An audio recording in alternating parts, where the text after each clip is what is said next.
Hi students, as I mentioned earlier, I am going to start with a new lesson, general principle and process of isolation of element acid. See, how many elements are known so far? It is 118 elements. And you know that classification also.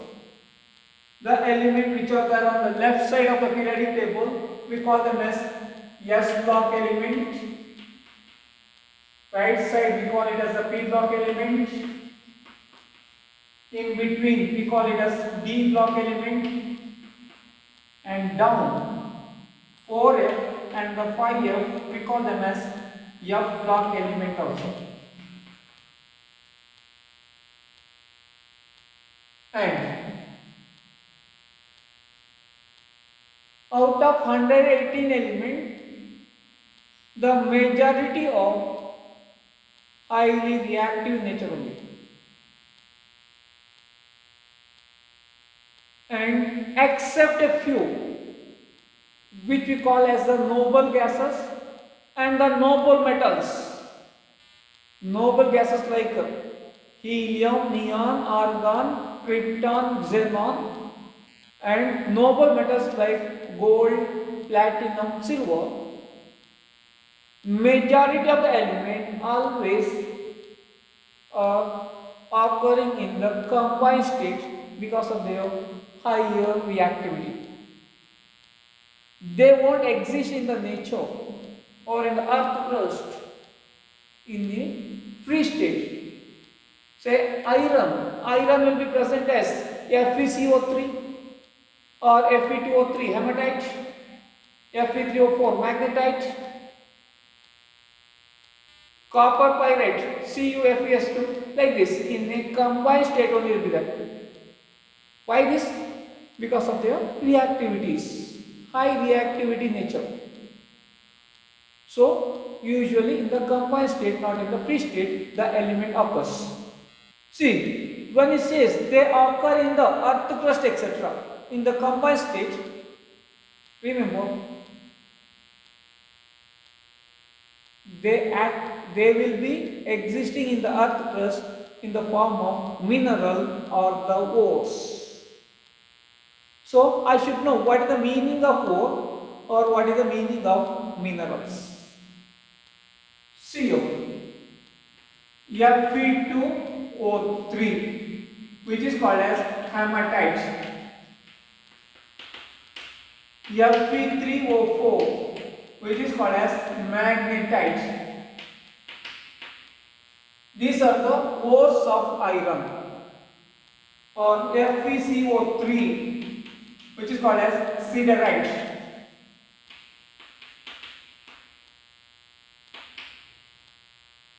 Which is the carbonate ore of the iron.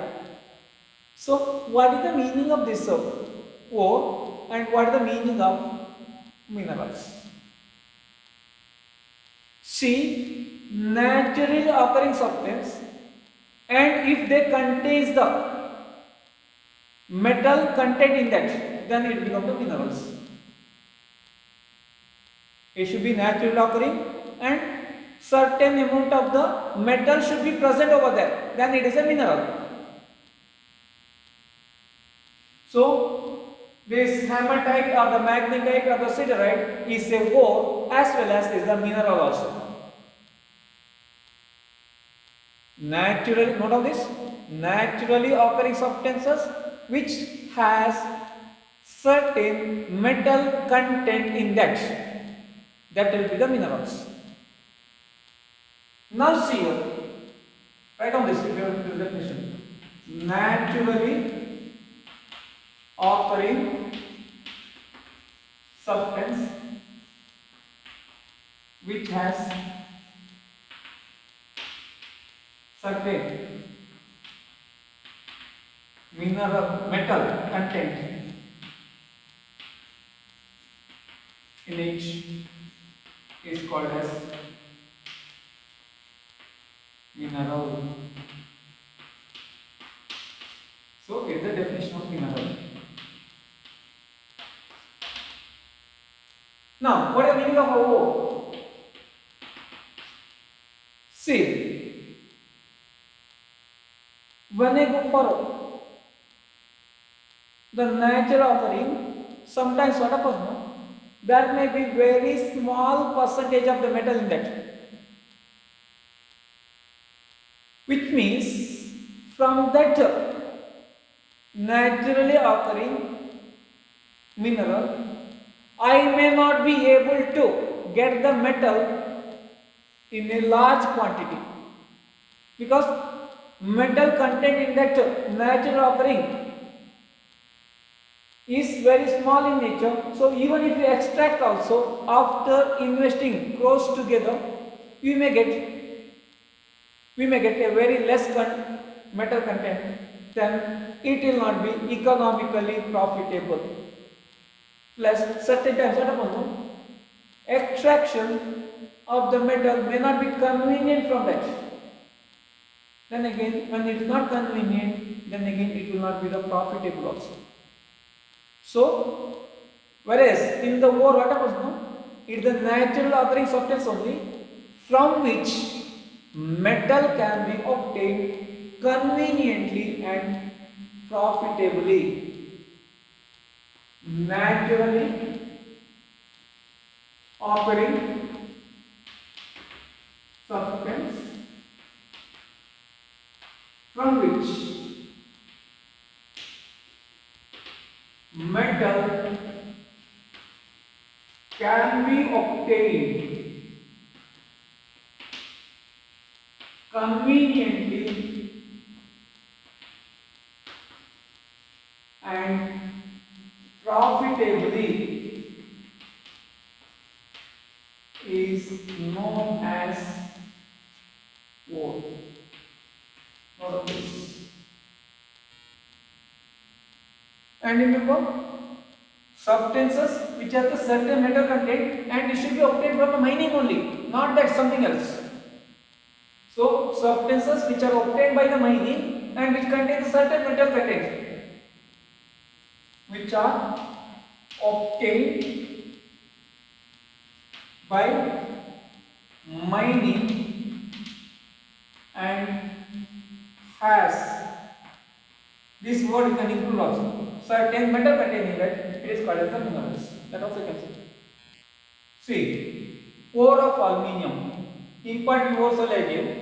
One is bauxite, another is the cryolite and kaolinite.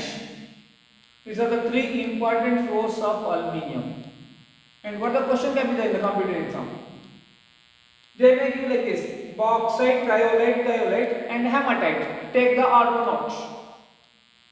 See, bauxite, cryolite, and the kaolite, they are the ores of aluminium, whereas hematite is a ore of iron. That is the odd one out. Or sometimes what else they say is, among this, which is the hydroxyl containing aluminium ore, among this which is the carbonate containing ore, among this which is the oxide ore, maybe aluminium or maybe iron, or they will give bauxite, hematite, magnetite and the siderite. Take the odd one out. See, bauxite is a Al2O3 3H2O. So it is oxide ore only, but hydrated one. Hematite also Fe2O3, magnetite is Fe3O4, whereas FeCO3 is the siderite. So that is the odd one because it is the carbonate ore, whereas remaining is oxide ores. Or they may say, among this which is the hydrated ore of iron, Fe2O3 2H2O, limonite we call. So it is the hydrated one. Like that question also can be asked. So bauxite Al2O3 3H2O, cryolite is Na3AlF6, whereas kaolinite is Al2OH4 times Si2O5. Note of this composition also important for the competitive exam KCET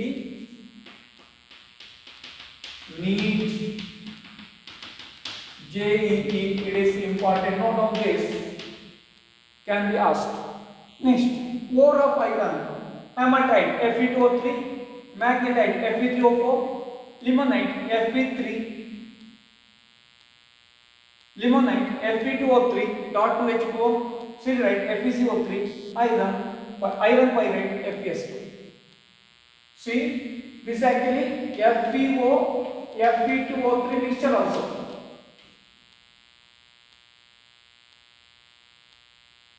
Ferrous and the ferric oxide mixture, that is a magnetite, and it is a hydrated ferric oxide, and it is a carbonate, and it is a sulfide word. And remember one more point, when the pyrite word comes, sulfur is a must. Copper pyrite,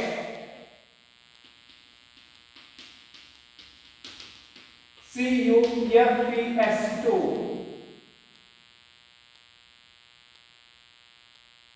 So when the pyrite comes, the sulfur is a must. Now, ore of zinc. First one is zinc blende, ZNS. Zinc blende is also known as sphalerite. SPHALERIT. Whereas calamine is zinc carbonate, is the carbonate ore of zinc. Don't carry it away with the Cal and say, sir, there is a calcium. No, calcium is there. So don't carry it away with it. Calamine means there is a calcium. It's a zinc carbonate. Zincite. It is a ZNO. Again, these ores along with the composition, whether it's iron ore or the zinc ore or the copper ore or aluminium ore, you should know their composition also. Now, ore of copper pyrite, CuFeS2. Then malachite, it is a carbonate and hydroxyl ion concentration. Malachite, it is having two ores. Malachite, it has carbonate and the hydroxide ions also. So it is CuCO3, CuO is 2 times. Cupric carbonate and the cupric hydroxide mixture is there.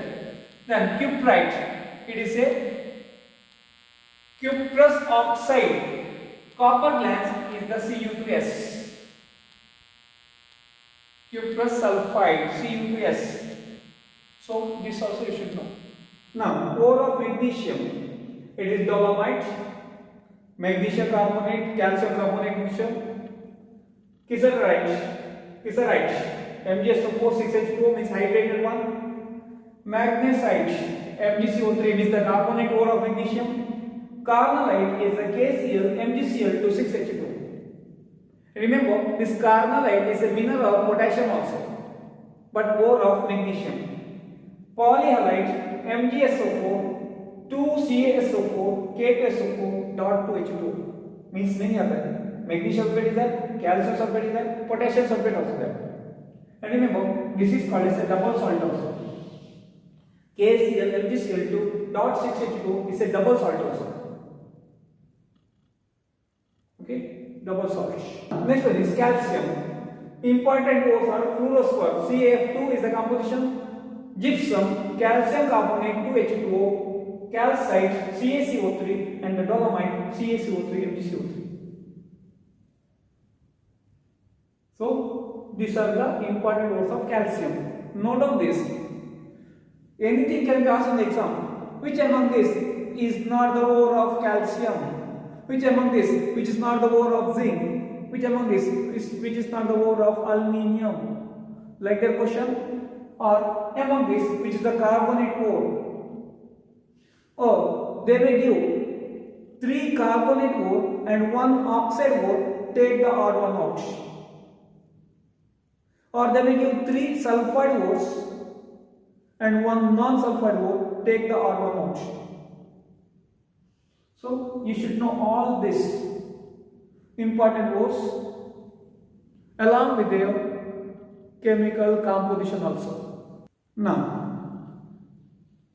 see, already I discussed about what is the meaning of ore what is the meaning of minerals as well as example for the ores. Now see here, where the ore will be there? Ore will be there in the earth crust. Earth crust it will be there.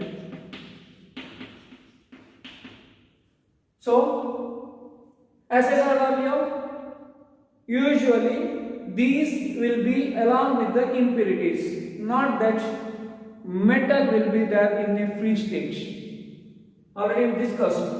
Say here the ore of iron is there. Say it is not Fe alone will be there. It will be Fe2O3. And remember, when the ore is present, where iron oxide is there manganese also can be present. See, iron, manganese, cobalt, nickel, copper, etc. They are all D block elements. And these elements have almost comparable size. So, where iron exists, there manganese also can be there. That's why where the ore that's why where the mines are there of iron, there will be a mines of manganese also. So impurities also will be present along with the ores. And remember when I go for the extraction of iron, if at all the gold is present, that will be the impurity with respect to the iron. Cost wise, gold is costlier than iron, but if my interest is to get the iron, then the gold also, which is costly than the iron, is impurity. Now, see you. When you have to get a pure metal, first you have to go for the mining. Because it is not there in the atmosphere. This metal will not be there in the atmosphere. It is in the deep in the earth crust. You have to go for the mining. By mining, the metal will be, or by mining, the ores will be brought. Then, once it is taken from the mines, see, they have the impurities, so they should be purified. Once you purify, you have to get the crude metal, and the crude metal you have to convert it to pure metal also. So different steps are there. And all this we study under metallurgy.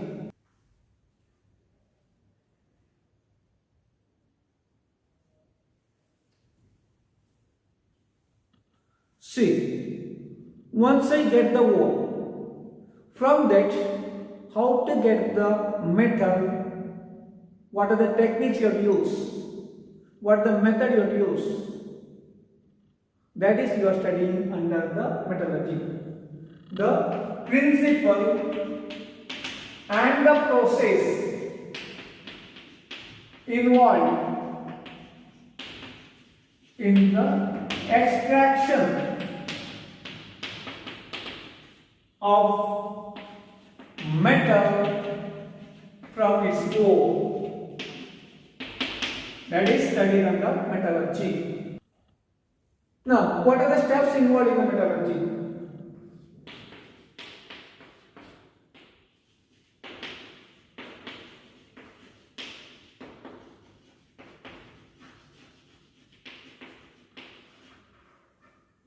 First one is grinding.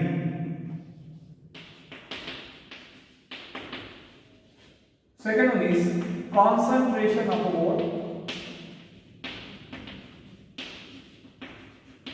Third one is extraction of crude metal from concentrated ore. Last one is the refining of crude metal to get pure metal. These are the 4 steps involved in the metallurgy: grinding, concentration of the ore, extraction of the crude metal from the concentrated ore, then the refining of the crude metal to get the pure metal. Grinding, using the machine, you have to powder it, the ores which are in the lumps. So I am not concentrating to this much. With the machines you have to grind it, you have to powder it. Because when the powder ore is there, concentration etc. becomes easier. CO, this is that is a lumps. Then what happens here? When you add some chemical, only the surface molecule will come in contact. So what is the impurities? Present on the surface will come into the contact, not inside. But when you powder it, inside also come into contact with the added chemicals etc. That's why you have to powder it. Grinding will be done with the machines, not manually. So that part I am not going to explain much. I am going directly for the concentration of the ore. What is the meaning of this concentration of the ore?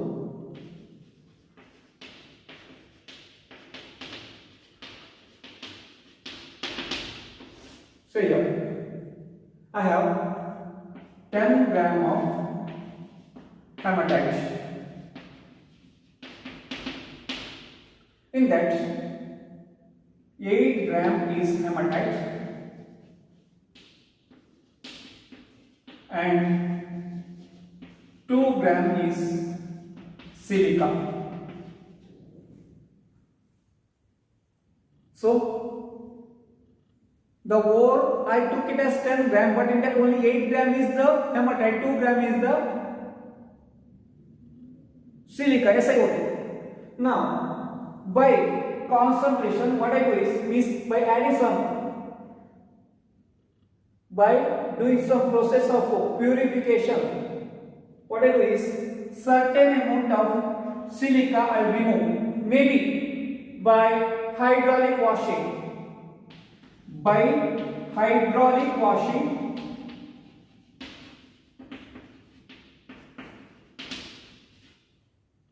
(1.5 gram of silica is removed. What happened? See, by hydraulic washing, I did not remove any ore particle. Means I did not remove any hematite. I only removed the silica. Now what happens here? 8 gram of hematite and 0.5 gram of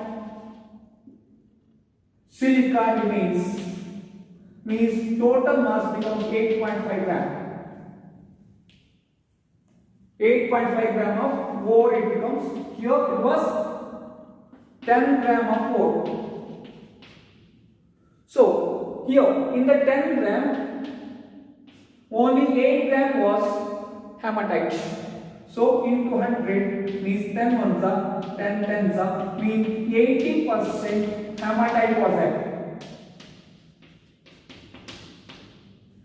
Now it is 0.5, 8 gram is the hematite into 100.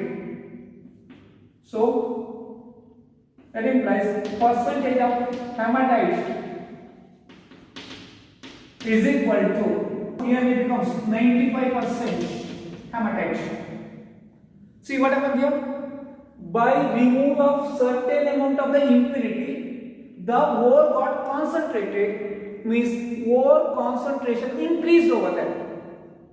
The ore concentration is not increasing by addition of certain more amount of ore.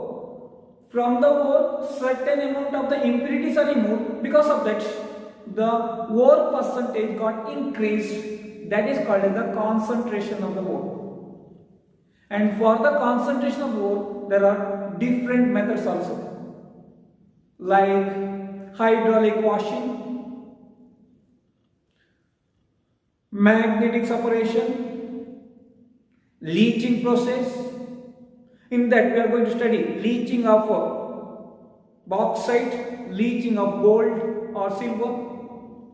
Then we have flotation or the oil flotation method also. First one is hydraulic washing.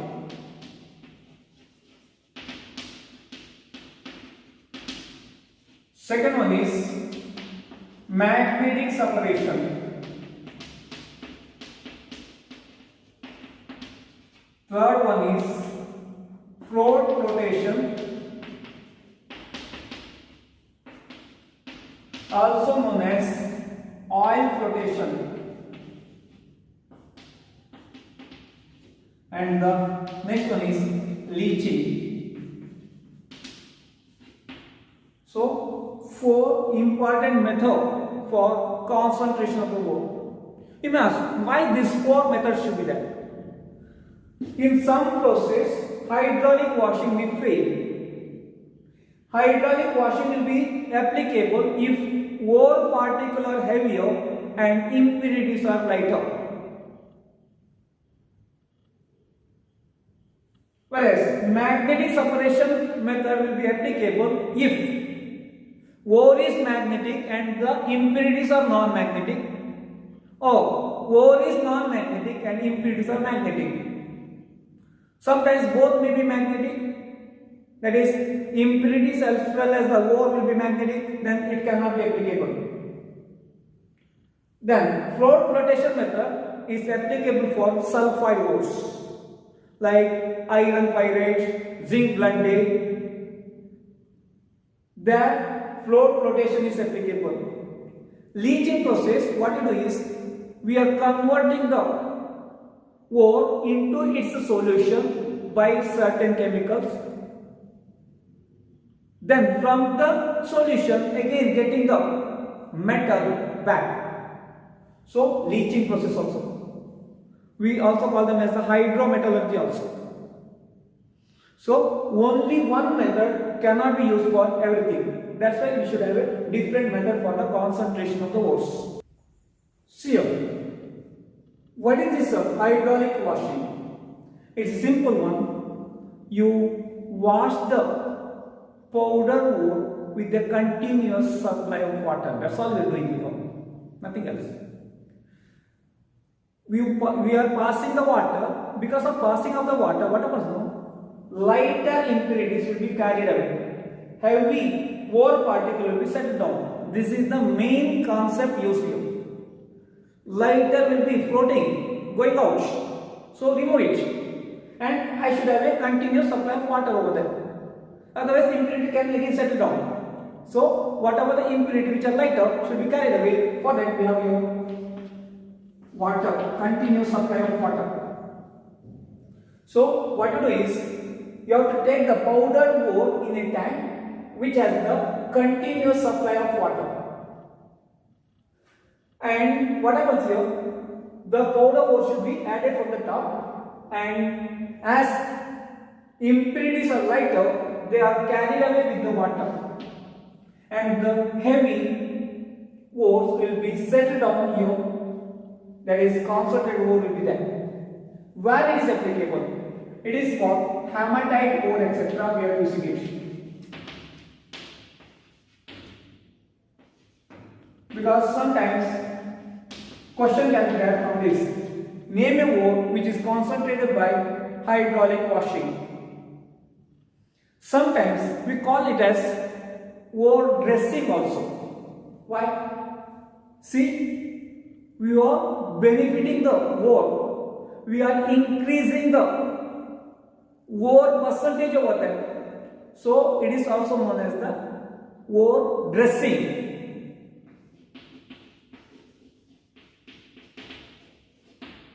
You are concentrating it, you are making it more proper. Remove the impurities, we are benefiting the ore over there. It is benefication of the ore also.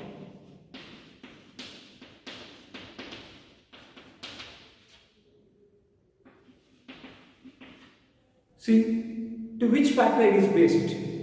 Hydraulic washing is based on the difference in the gravities of the impurity and the ore.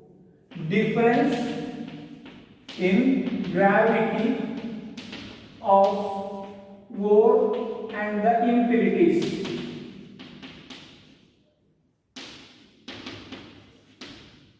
This hydraulic washing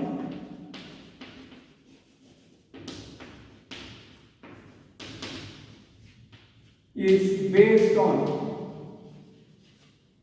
Therefore, it is known as, sometimes known as gravity separation also.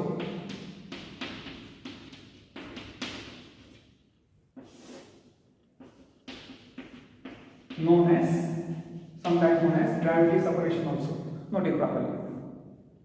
Simple, you can write your own sentences for hydraulic washing. But if you are asked in annual exam, diagram is the must. See, remaining concentration mode I will discuss in the next video. Until that, bye bye.